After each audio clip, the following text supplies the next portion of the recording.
lanjutkan materi pelayanan kefarmasian ya. Sebelumnya Bu Umul mau tanya ini kalian UAS-nya kapan ya? Tanggal berapa kira-kira?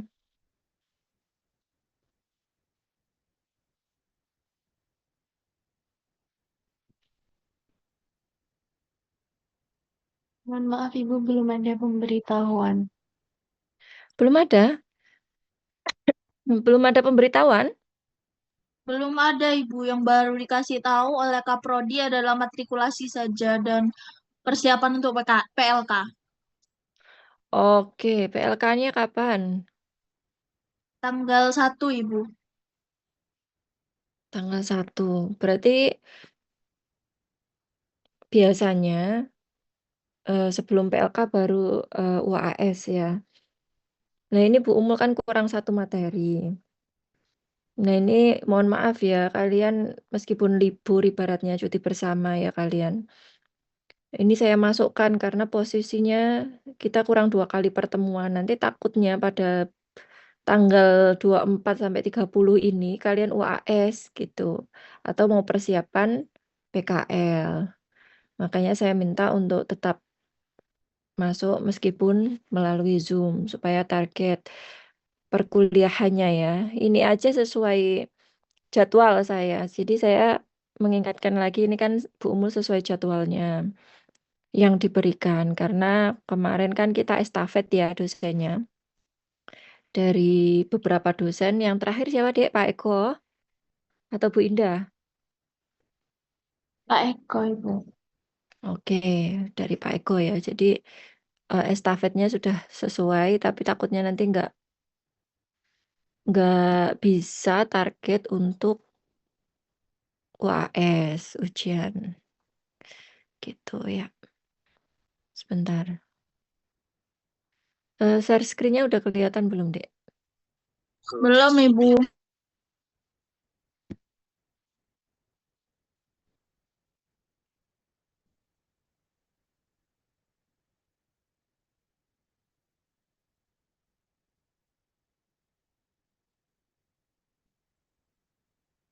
Sebentar ya.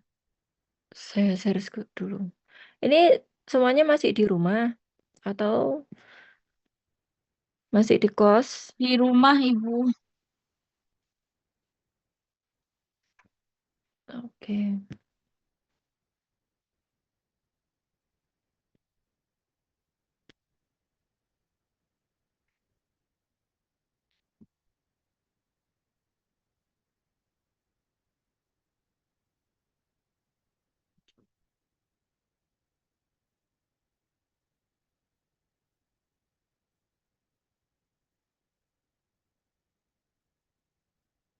Sudah terlihat?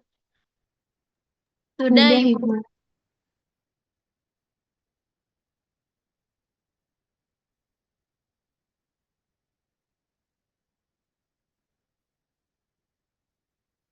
Oke, baik. Kita masuk ke materi selanjutnya, yaitu manajemen pelayanan kefarmasian.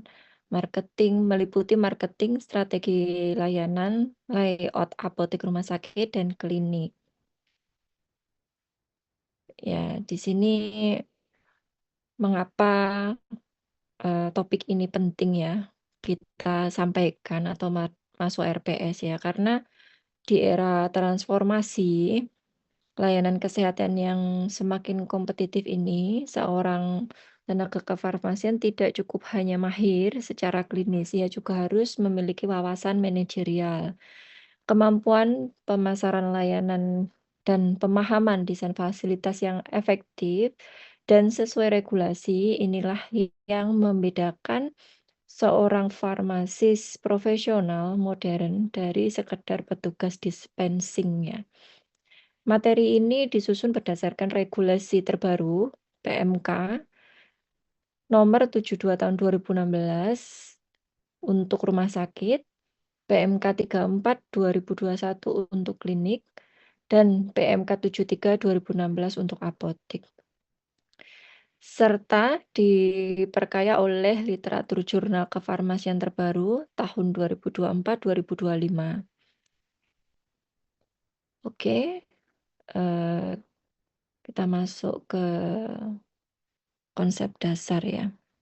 Berikut adalah materinya ya. Yang pertama konsep dasar, terus marketing mix 7P untuk klinik, layout apotek mandiri, terus strategi pengembangan 2025 sampai 2027, apa aja teknologi yang perlu dikembangkan. Terus marketing mix 7P rumah sakit IFRS, marketing mix 7P apotek mandiri, layout instalasi farmasi rumah sakit, perbandingan rumah sakit, klinik, dan apotek. Mari kita mulai dengan satu pertanyaan dulu ya. Apa yang sebenarnya berubah dalam dunia kefarmasian kita dalam 2 dekade terakhir? Apa kira-kira yang berubah pada pelayanan kefarmasian?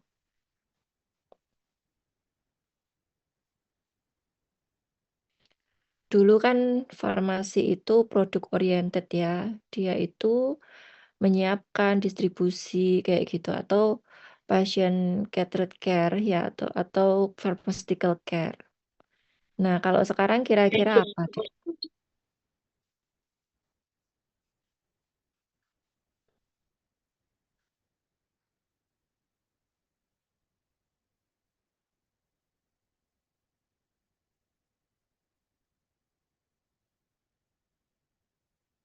Kira-kira kalau sekarang perannya apoteker apa atau farmasis?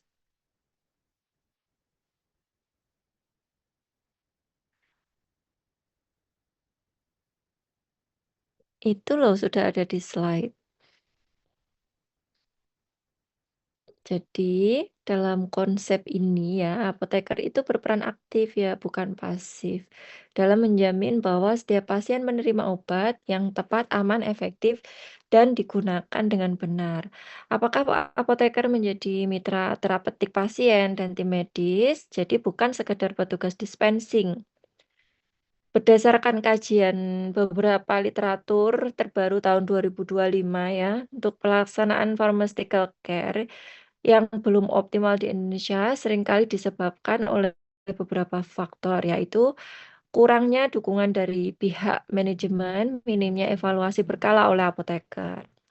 Jadi ada 3 pilar regulasi utama. Yang pertama adalah PMK 72 tahun 2016. Merupakan atau standar Yanfar. Standar Yanfar itu pelayanan kefarmasian di rumah sakit ya maksudnya. Nah, regulasi ini merupakan 2 kegiatan besar, yaitu pengelolaan sediaan farmasi alkes dan pelayanan farmasi klinis. Yang regulasinya, apoteker wajib melakukan visite ke bangsal, rekonsiliasi obat di setiap transisi perawatan, pemantauan terapi, dan menjadi bagian dari tim multidisiplin. Standar waktu tunggu menurut KMK ini waktu tunggu untuk em, multi deposistem ini ya. Ini waktu tunggu untuk obat racian dan non racian menurut KMK 129 tahun 2008. Nah, ini obat jadi kurang dari 30 menit, obat racian kurang dari 60 menit. Tahu ya obat jadi itu apa? Obat jadi apa, Dek? Obat jadi seperti tablet dan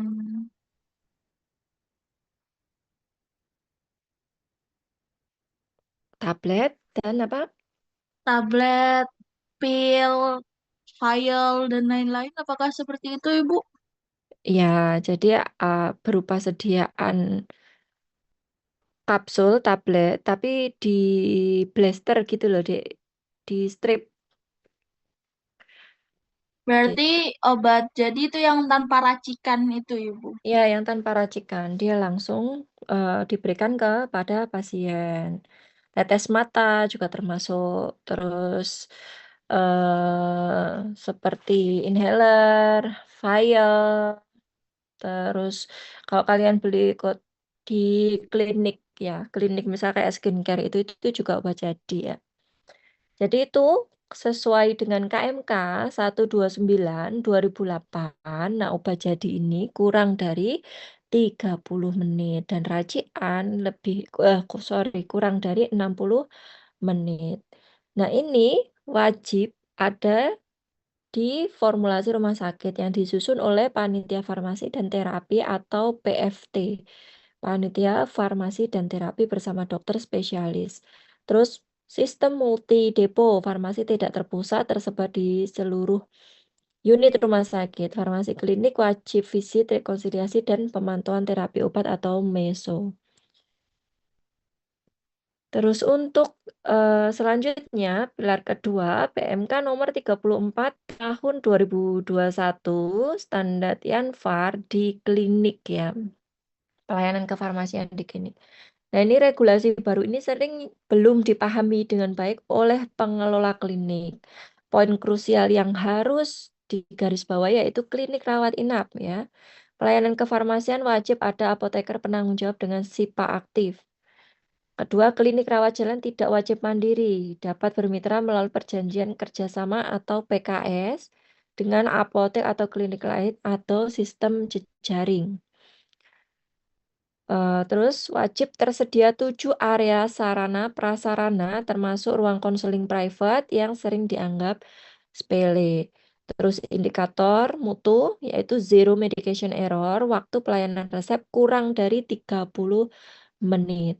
Ya, hampir sama kayak tadi ya. Karena untuk pelayanan kefarmasian itu untuk standar waktu tunggu pada resep dan non-resep, racian dan non-racian sesuai KMK 129 tahun 2008. Selanjutnya adalah PMK nomor 73 tahun 2016, standar Yanfar di apotik ya. Regulasi yang paling familiar bagi praktisi farmasi atau poin utama yang sering diabaikan. Apoteker penanggung jawab atau apa wajib hadir secara fisik ya dan aktif memberi pelayanan. Kedua, ruang konseling wajib tersedia dan aktif digunakan untuk KIE. Ketiga, lemari narkosiku NPP wajib dikunci ganda, tidak bisa dipindahkan, kunci dipegang oleh apoteker. Selanjutnya adalah self selection layout untuk OTC dan kulkas itu kisaran 2 sampai 8 derajat Celcius untuk obat termolabil adalah standar wajib.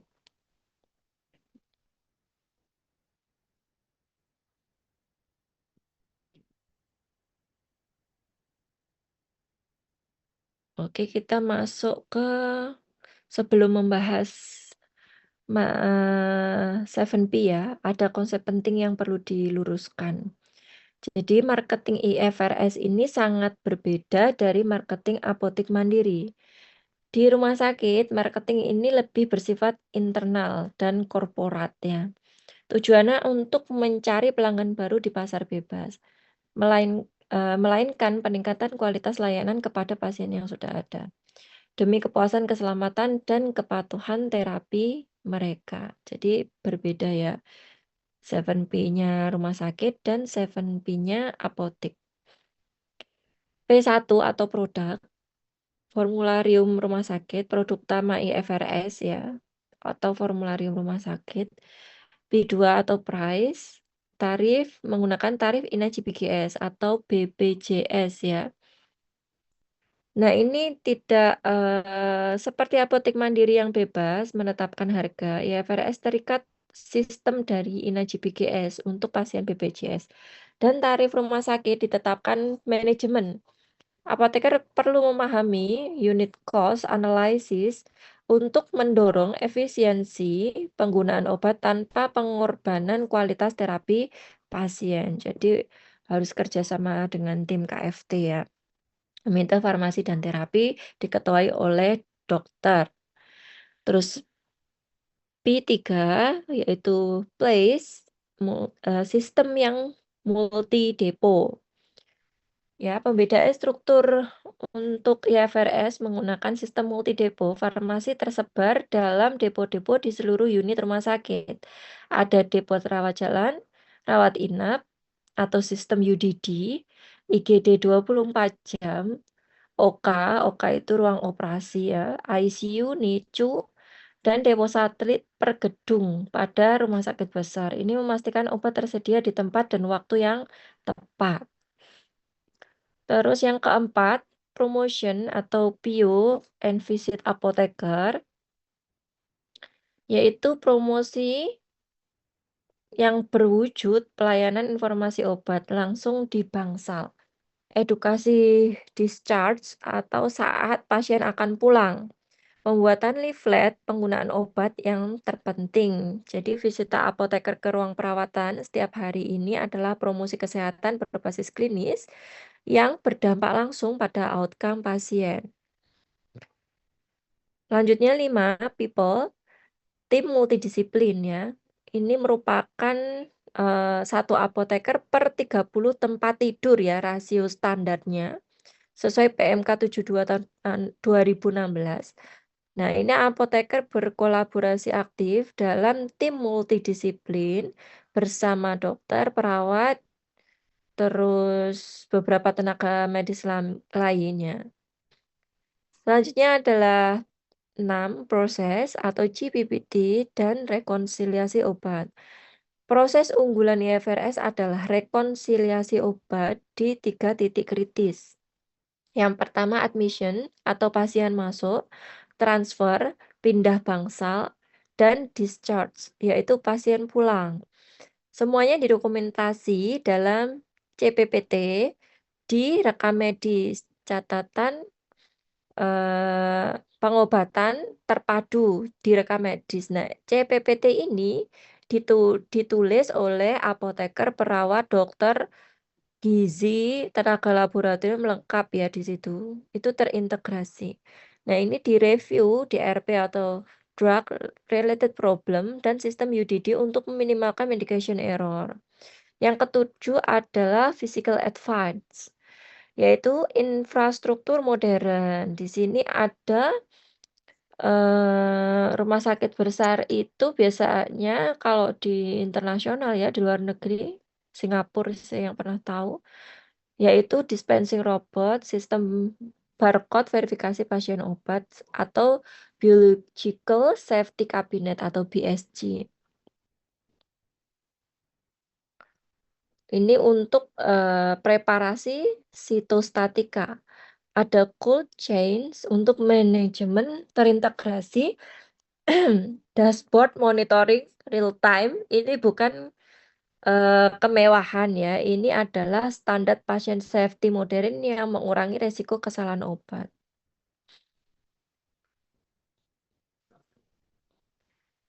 Selanjutnya adalah marketing mix 7B untuk klinik ya. Klinik ini menempati posisi unik ya, harus mengelola aspek klinis sekaligus aspek bisnis ya. Kalau rumah sakit kan kayak klinik aja, yang penting untuk harganya yang ikuti dari Najib BGS BPJS. Tapi kalau klinik ini itu unik ya, dia itu mengelola aspek klinis sekaligus aspek bisnis. Pertama, produk formularium klinik sesuai spesialisasi dokter ya. One stop healthcare ya. Periksa sekaligus terima obat dalam satu atap. Untuk kedua, price. Jadi ada kerjasama BPJS sebagai FKTP membuka basis pasien sangat luas ditambah asuransi swasta yang segmen menengah atas. 3 ada place, lokasi residensial atau area perkantoran mudah dijangkau, parkir memadai dekat komunitas target. Promotion, media sosial aktif, bekerja sama B2B korporat dengan perusahaan dan pabrik ya. Yang ada vaskes pertama, khususnya ya program Polanis, BPJS untuk DM dan hipertensi. Kelima, people, yaitu koordinasi langsung dokter dan apoteker dalam satu atap. Yang keenam, proses, waktu tunggu resep maksimum 30 menit. Nah, ini ada alurnya, ternyata dia ada kebijakannya. dia nggak boleh lebih dari 30 menit, entah itu racian maupun non-racian ya.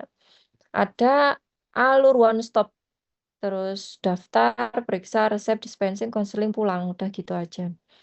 Terus untuk physical advice, ada ruang tunggu bersih, nyaman, pokoknya ada entertainment-nya, lengkap gitu ya kalau klinik. Kunci strategi klinis yaitu adalah jadikan layanan farmasi sebagai nilai tambah, bukan pelengkap.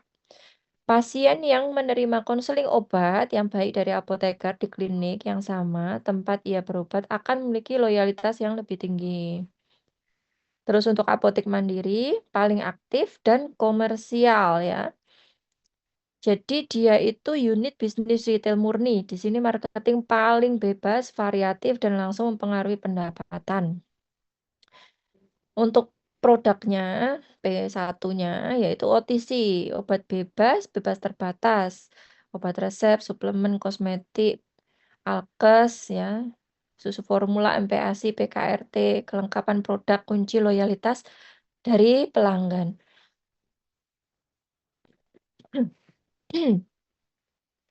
Terus untuk nomor 2 yaitu price, harga kompetitif dan transparan. Jadi harganya itu misal hindari kesan mahal ya untuk mengusir mindset pelanggan yang oh ini apoteknya mahal gitu enggak. Kita harus pintar-pintar bundling produk dan memberikan program diskon member. Terus ada P3 Place, yaitu lokasi traffic tinggi, dekat jalan utama, perumahan padat, pasar, klinik, rumah sakit. Terus Halodoc, klinik dokter, banyak ya.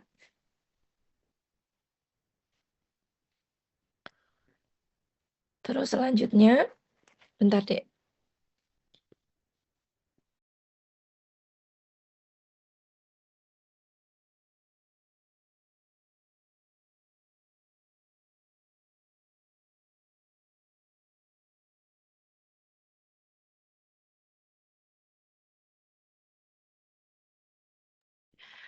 Oke, kita lanjutkan. Selanjutnya adalah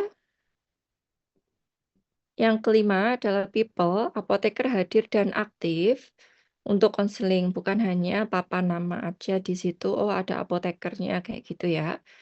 Terus untuk yang keenam proses, OTC idealnya kurang dari 5 menit, untuk resep itu kurang dari 15. Sistem antrian digital mengurangi frustasi pelanggan yang menunggu ya. Jadi ada sistem antriannya kalau misal memang dia ada resep non resep. Lanjutnya adalah physical advance, ada etalasenya menarik, pencahayaan terang, terus ragamnya rapi, layoutnya itu mudah dipahami, nah, OTC-nya di ruang OTC-nya menarik seperti itu ya, lebih ke banyak banyak kerapian atau memang disesuaikan dengan marketing pasarnya. Nah, ini adalah layout dari apotek ya.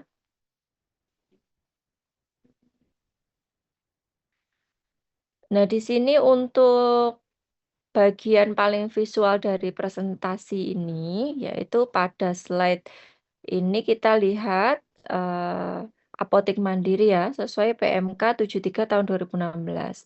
Prinsip dasarnya adalah self selection, yaitu konsumen harus bisa menemukan dan mengambil produk OTC secara mandiri. Gunakan pola grid layout berderet yang memaksimalkan ruang dan memudahkan navigasi. Zona yang pertama, ya, ini merupakan pintu masuk. Yang kedua, rak swalayan, OTC atau swamedikasi. Yang ketiga, rak obat herbal. Untuk zona 4 dan 5, counter non-resep dan kasir.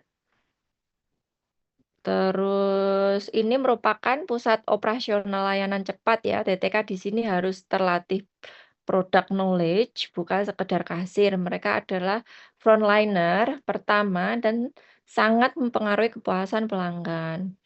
Terus zona 6, meja penyerahan obat resep ya, wajib terpisah dari counter non resep. Di sini apoteker wajib melakukan screening resep 3 lapis. Ada administratif, farmasetis, dan klinik sebelum obat diproses dengan delegasikan screening kepada TTK tanpa supervisi. Zona 7, ruang konseling apoteker. Nah, ini merupakan zona paling kritis secara klinis dan paling sering diabaikan.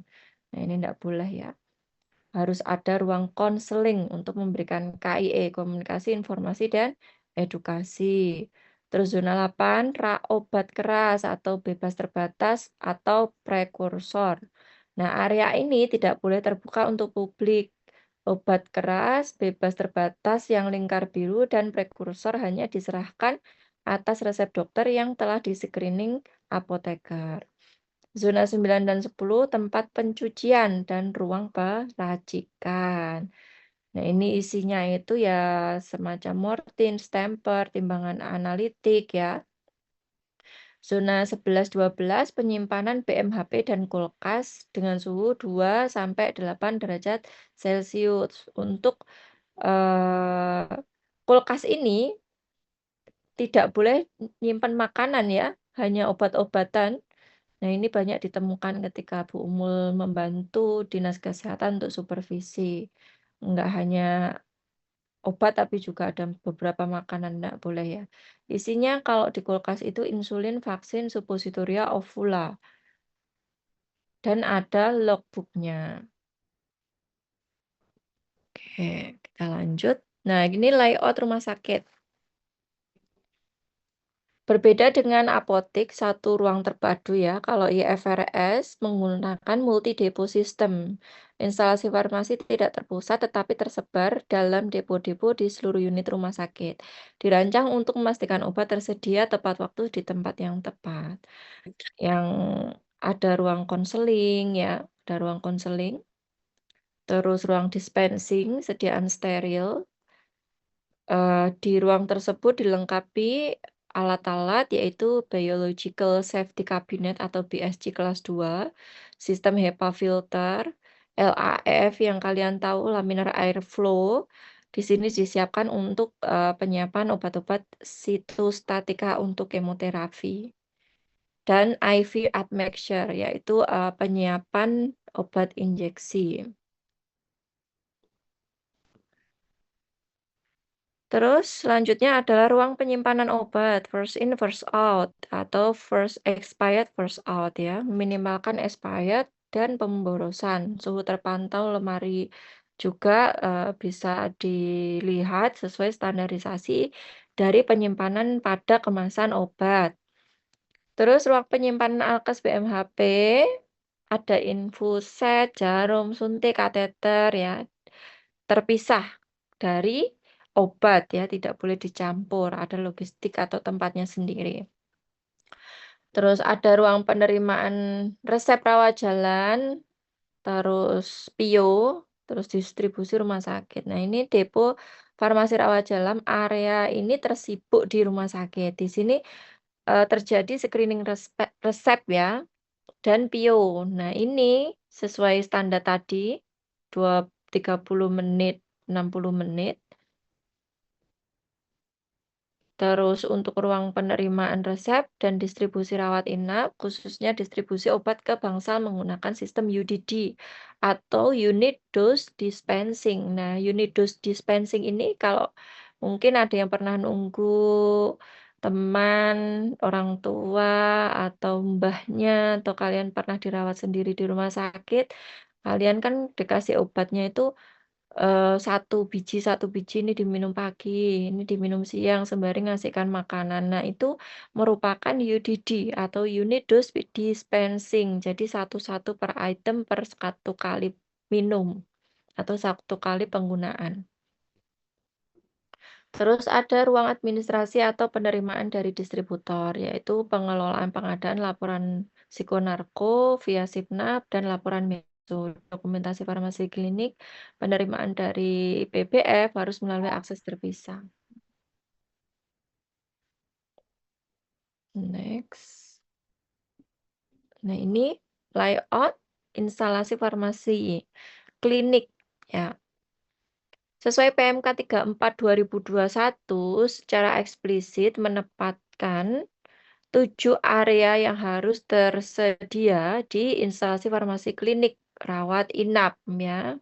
Mari kita bahas satu persatu, yaitu area administrasi atau arsip ya.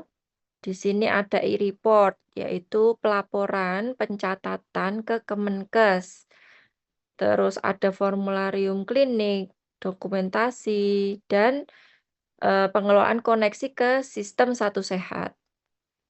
Yang kedua, area penerimaan resep ya. Titik pertama resep masuk. Apoteker wajib lakukan 3 lapis, yaitu administrasi, farmasetis, klinik. Terus area penyerahan obat wajib terpisah dari penerimaan. Nomor antrian wajib digunakan untuk verifikasi identitas pasien. Apoteker wajib double check. Terus nomor 4 area penyiapan dan dispensing. Nah, ini tidak terbuka oleh publik. Jadi ada dapur farmasi klinis. Nah, ini setiap obat yang disiapkan harus berlabel lengkap ya, nama pasien, nama obat, dosis, cara pakai, tanggal kadaluarsanya atau beyond use date. Terus area penyimpanan ada penyimpanannya sesuai look alike, sound alike atau LASA, high alert, wajib terpasang untuk lemari psikotropik narko, kunci ganda, suhu ruangnya itu kurang dari 25 derajat Celcius, dipantau 2 kali sehari. Nah, ini area konseling nih wajib untuk rawat inap ya. Wajib private dan tertutup untuk menjaga kerahasiaan informasi kesehatan pasien. Dilengkapi meja apoteker, 2 kursi pasien atau keluarga, dan literatur referensi, MIMS, ISO, farmakoterapi, farmakope Indonesia ya. Kalau jantung itu pharmaceutical care di klinik gitu. Terus kulkas dengan suhu 2-8 derajat Celcius untuk vaksin, supo, dan ovula. Nah, ini perbandingan komprehensif dari rumah sakit, klinik, dan apotik. Nah, sesuai PMK-nya juga. Biasanya kalian itu diminta untuk tugas gitu ya, tugas dari PKL, PBL kalian. Itu tuh nyari nih perbedaannya apa dari rumah sakit, klinik, apotik. Mungkin nanti ditambah lagi puskesmas. Tapi kan di RPS kalian nggak ada puskesmas ya, jadi saya nggak menjelaskan. Nah, ini nanti bisa dibaca sesuai sama di informasi yang sudah tadi saya sampaikan. Wah, ini lanjutnya adalah pengembangan, strategi pengembangan untuk tahun 2025 sampai 2027. Nah, ini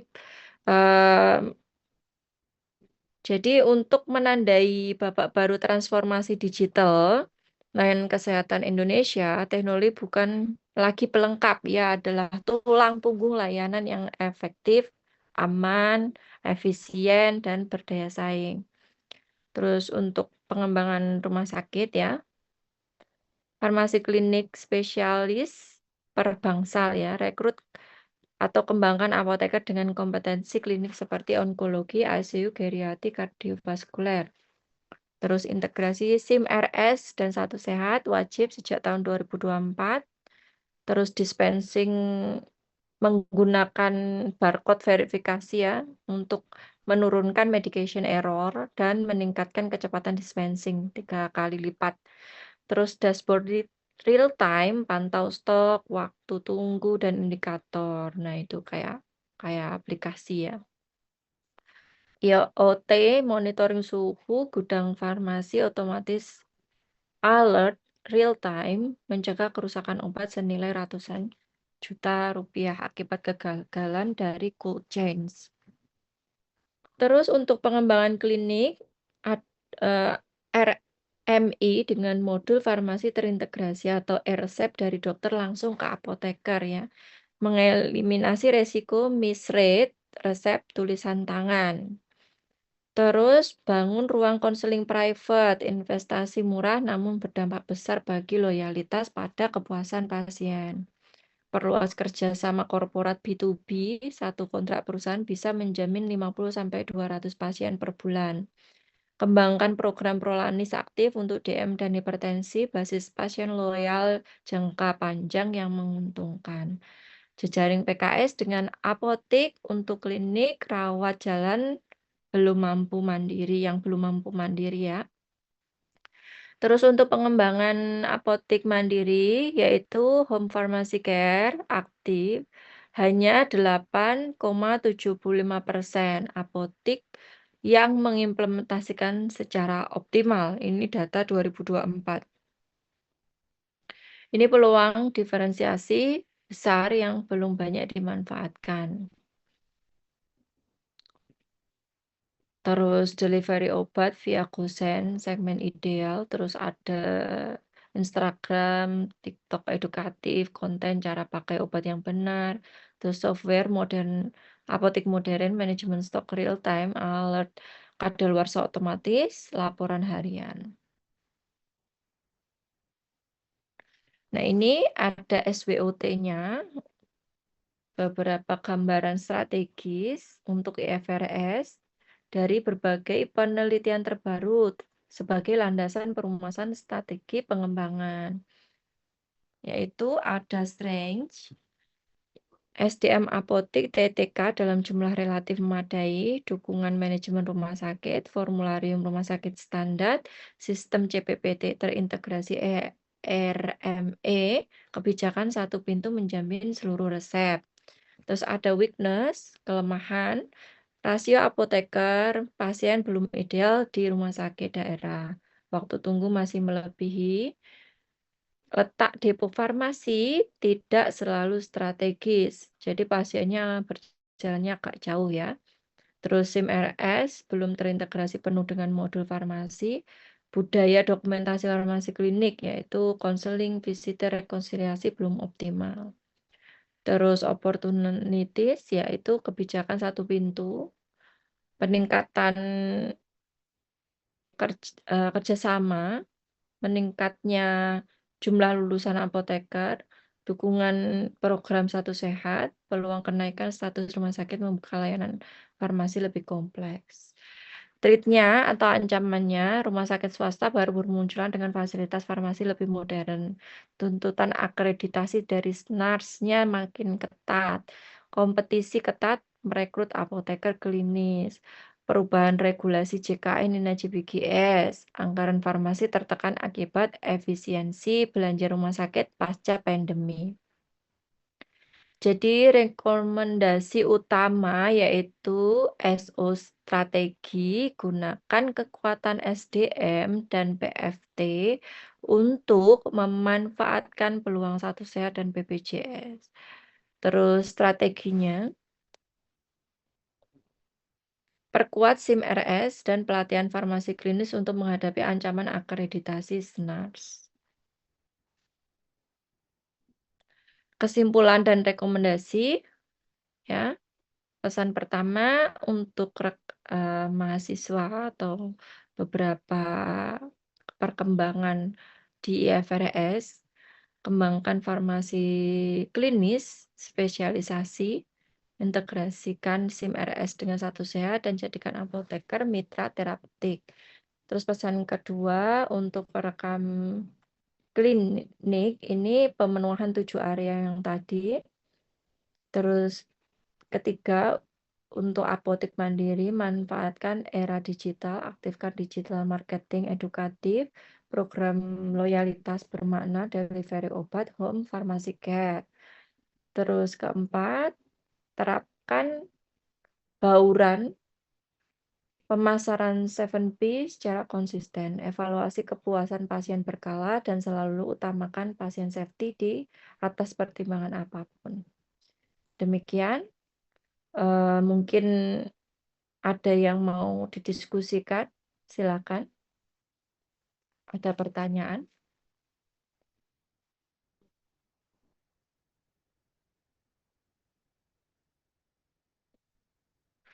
Atau sudah paham? Atau sama sekali nggak ngerti?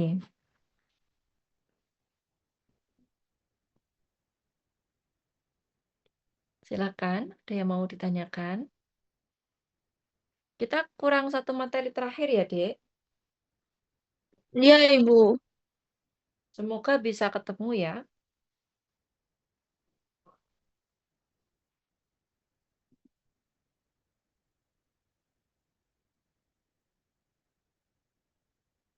Atau sudah cukup? Minta Ibu tolong diaktif. izin bertanya boleh nggak, Ibu? Boleh, silakan Balkis.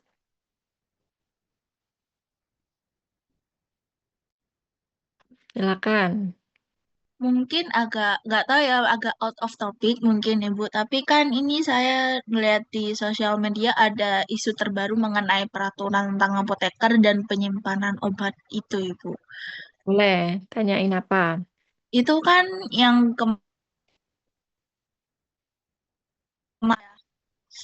bentar, Ibu. Oke, oke, boleh. Nggak apa-apa, sharing aja.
Halo, Balkis, gimana? Bentar, Ibu. Oke. Ini katanya BPOM mengeluarkan peraturan baru nomor 5 tahun 2026 tentang pengawasan pengelolaan obat dan bahan obat di fasilitas pelayanan kefarmasian. Mm-mm. Itu mulai berlaku sejak tanggal 6 April 2026. Penerapan peraturan ini memberikan kemudahan bagi masyarakat bagi yang mengalami gangguan kesehatan ringan. Yang katanya itu isunya kalau izinkan karyawan minimarket kelola dan awasi obat. Itu Mm. menurut Ibu Terus, bagaimana? bagaimananya gimana, Dek? Apa kan gimana ya? Kayak eh Ungkapkan aja, nggak apa-apa. makin Saya juga sempat emosi itu. Coba ungkapkan aja. kok makin nyeleneh, Bu. Mohon maaf, makin pelengkar, Bu. Betul, betul. Makin ke sini Bukannya makin nggak jelas iya. gitu ya. Terus katanya ada yang bilang kalau Indonesia kekurangan apoteker. Ya, ambil STR-nya aja susah katanya Ibu. Hmm, Menurut Ibu bagaimana responnya tentang peraturan baru ini, Ibu? oke. Ya, ini sempat bukan lebih ke gimana ya. Kita membahasnya itu dari segi membahas hanya gosip ya.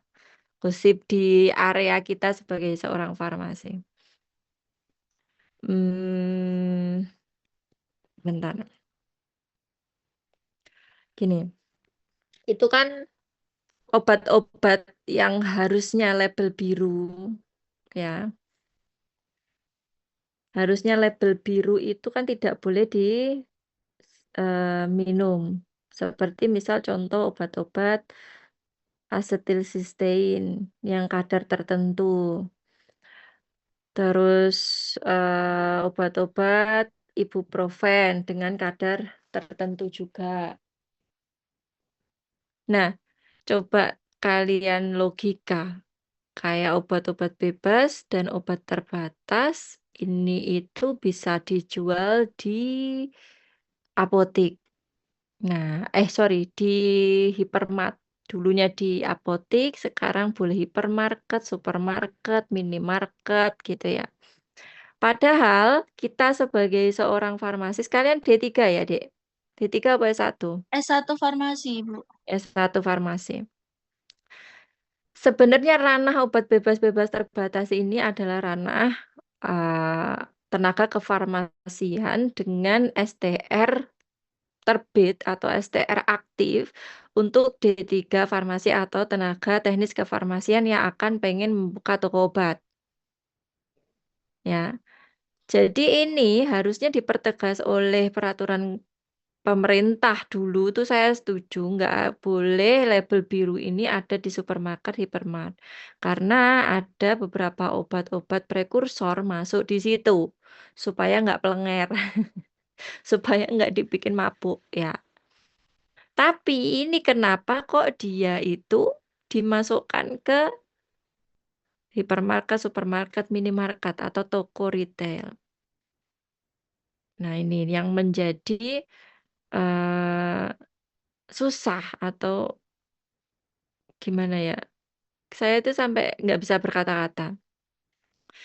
Contoh obatnya juga ada dextromethorphan. Nah, ini hanya boleh diberikan pada masyarakat dengan usia lebih dari 18 tahun, dibuktikan dengan identitas diri. Nah, ini fasilitas dilarang menyerahkan obat jika eh, oh, tidak sesuai standarnya kita ya, yang kita tahu. Nah, ini bisa diberikan dextromethorphan. Nah, ini sangat susah sekali. Nah, di sini itu untuk kita sebagai seorang farmasis gimana sih solusinya? Nah, saya sampai nggak bisa berkata apa-apa. Jadi ketika waktu peraturan perundang-undangan itu harusnya seorang farmasi profesional itu harus diundang yang namanya diskusi. Itu FGD atau Focus Group Discussion. Kalau memang standarisasi ini nggak masuk di logika, maka kita harus bisa membantah. Tapi kita sebagai seorang farmasi ini juga tidak ada diskusi dan tidak mendengar adanya diskusi. Peraturannya tiba-tiba keluar begitu saja dan kita sempat kaget. Gitu ya, Iya, Dek. Bu. Ini masih dikasih ya, dikaji beberapa tenaga profesional farmasi di beberapa university. Kayaknya ya ada semacam eh, isu politik sebenarnya. Nah, isu politik ini masuk ke bisnis yang akan didirikan atau sebagai asumsi membantu masyarakat. Nah, itu Koperasi Merah Putih. Nah, ini yang lagi viral. Nah, Koperasi Merah Putih ini ada yang toko swalayan, kebutuhan pokok, terus ada pertanian, ada obat-obatan apotek, ada beberapa produk komoditi di area atau lingkungan di sekitar desa. Nah, ranah apotek di sini mungkin akan menjadi salah satu target. Nah, mungkin salah satunya adalah peraturan BPOM nomor 5 tahun 2026.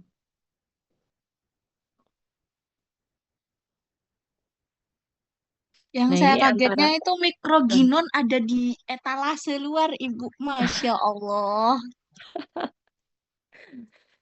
itu loh, Dek. Nah, ini mungkin masih terdapat kekeliruan ya, atau mungkin masih perlu dibahas lagi.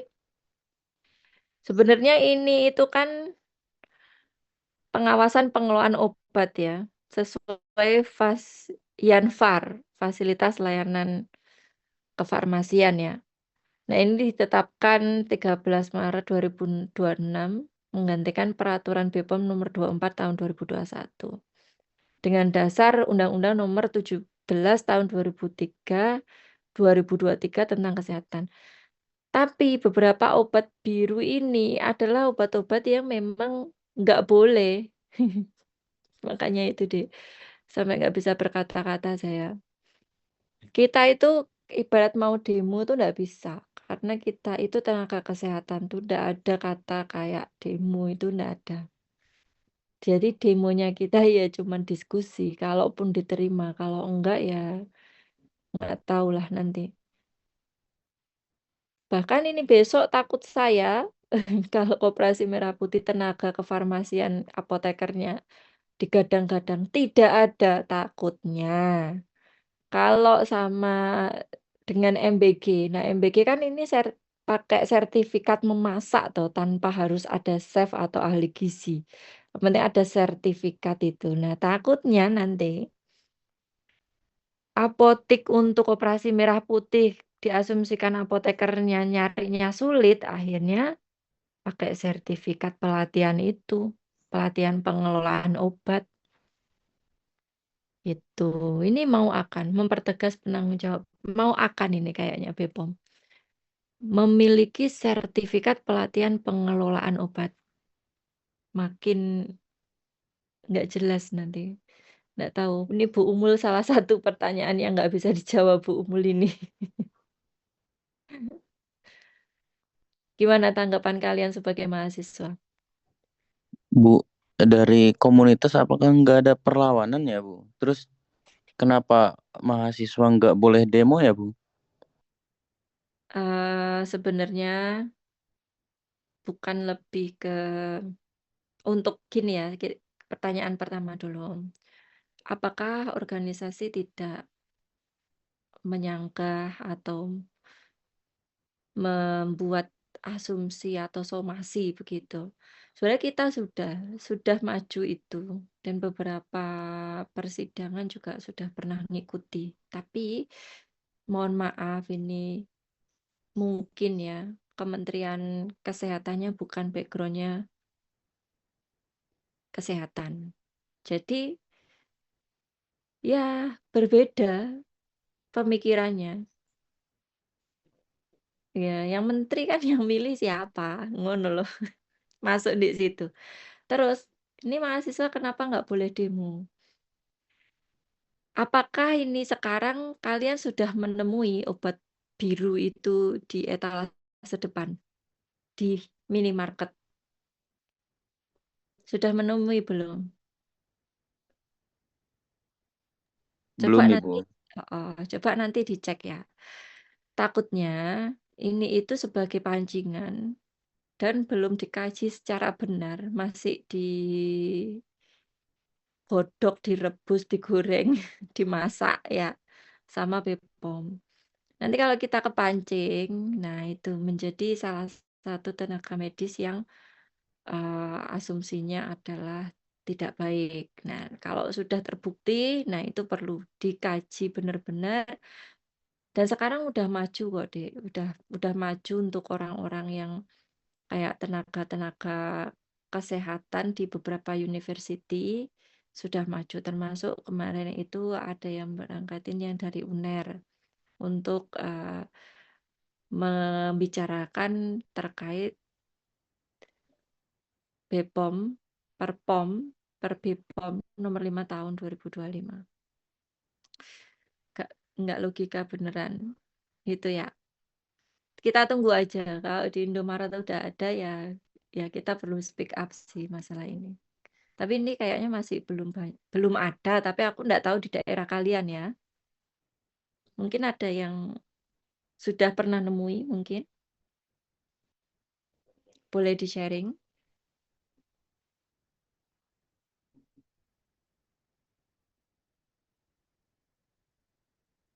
Oke, Sejauh kayaknya. ini sih belum ada sih Bu, tapi kadang di toko-toko kelontongan itu ada yang jual super tetra, ini itu. Aku dalam hati, ya Allah, ini gimana konsepnya? Kalau Super Tetra itu kayaknya udah banyak deh yang jual sama amoksisilin. Biasanya mereka itu beli random di apotik. Kayak obat-obat keras pastinya itulah kayak Super Tetra, amoksisilin. Mereka itu beli per strip di apotek ini, strip lagi di apotek sana, strip lagi di apotek sana gitu.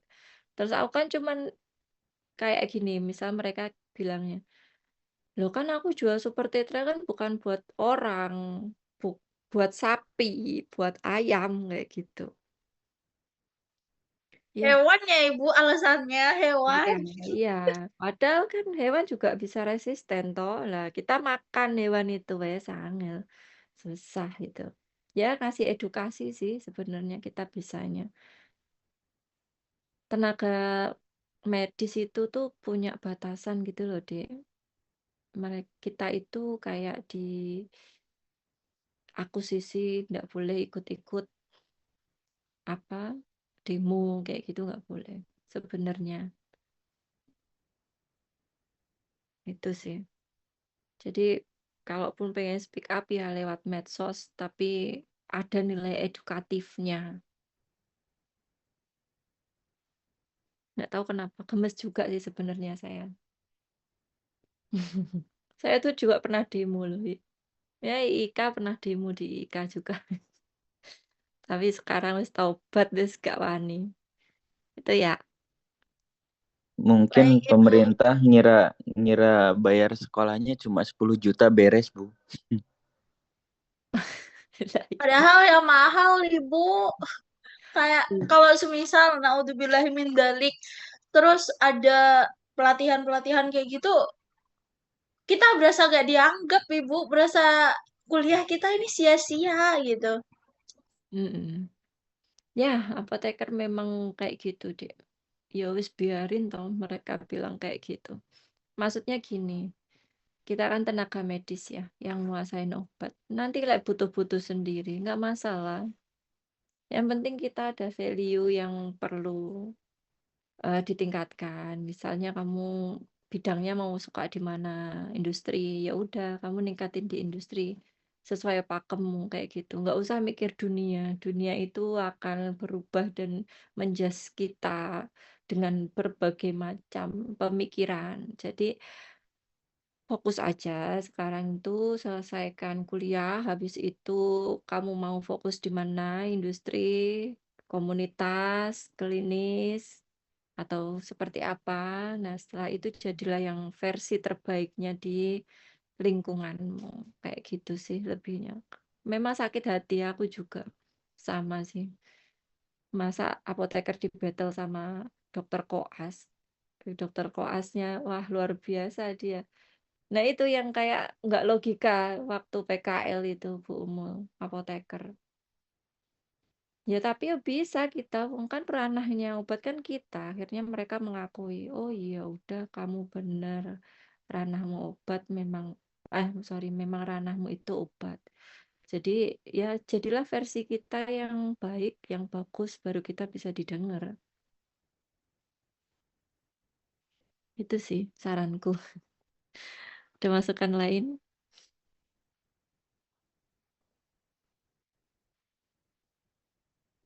Nanti kalau udah ada, kayaknya kita perlu diskusi deh.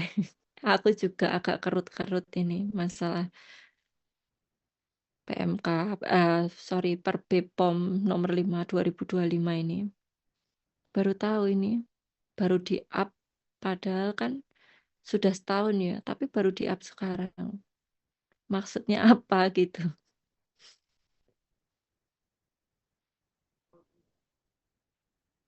Nanti WhatsApp ya kalau ada. Atau Baik Ibu. Telegram. Oke, thank you. Yuk, yang lainnya gimana? Ada pertanyaan? Simpan emosi kalian nanti aja kalau sudah terbukti.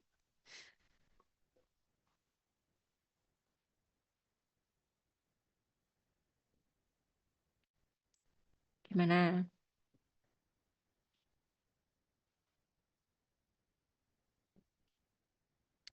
Aman? Jadi closing statement ya. Jadi untuk manajemen pelayanan kefarmasian ini memang ranah apotek, ranah apoteker atau tenaga kefarmasian. Dan kita yang tahu ini bahaya atau tidak terjadi atau diberikan kepada masyarakat. Ketika ini menjadi bahaya, kita sebagai seorang pelayanan kefarmasian maka perlu speak up. Tapi kalau itu terbukti, kalau misal memang tidak, mungkin masih dikaji, berpikirnya seperti itu. Dan tenaga keprofesionalan farmasi ini memang marwahnya adalah menjaga yin dan yang ya, adik-adik sekalian. Yin dan yang di sini tuh yin itu ke pasien, yang itu adalah peraturan pemerintah. Nah, terbenturnya ini kita tuh di tengah sebagai filtrasi atau penyaring. Ya, memang peraturan perundang-undangan itu sangat dinamis, bisa berubah sewaktu-waktu yang memang menjadi kepekaan untuk kalian untuk update. Tapi kembali lagi kita harus logis dan berpikir apakah itu benar terjadi atau tidak. Kalau memang terjadi, maka kita perlu memberikan edukasi dalam segi manapun, entah itu kepada pasien, lingkungan masyarakat, atau di media sosial, tapi dengan tetap menjaga marwah kita sebagai seorang tenaga medis yang profesional. Jadi penjelasan itu harus logis dan tertata ya. Alasannya apa, bagaimana, kenapa, begitu ya. Untuk keamanan. Seperti itu. Kalau sudah menjadi versi terbaik kita sebagai seorang farmasi, maka kita bisa dihargai dan bisa menjadi seorang tenaga yang profesional, otomatis juga akan meningkatkan value, kualitas, dan terutama adalah profit benefit untuk kita. Seperti itu. Jadi saya harap adik-adik sekalian dengan kuliah manajemen kefarmasian bisa melogika secara baik asumsi pemikiran yang ada di masyarakat atau lingkungan sekitar. Tetap stay calm, fokus, dan menjadi versi terbaik kita. Oke? Baik, Ibu. Thank you semuanya. Selamat liburan. Semoga menjadi liburan terbaik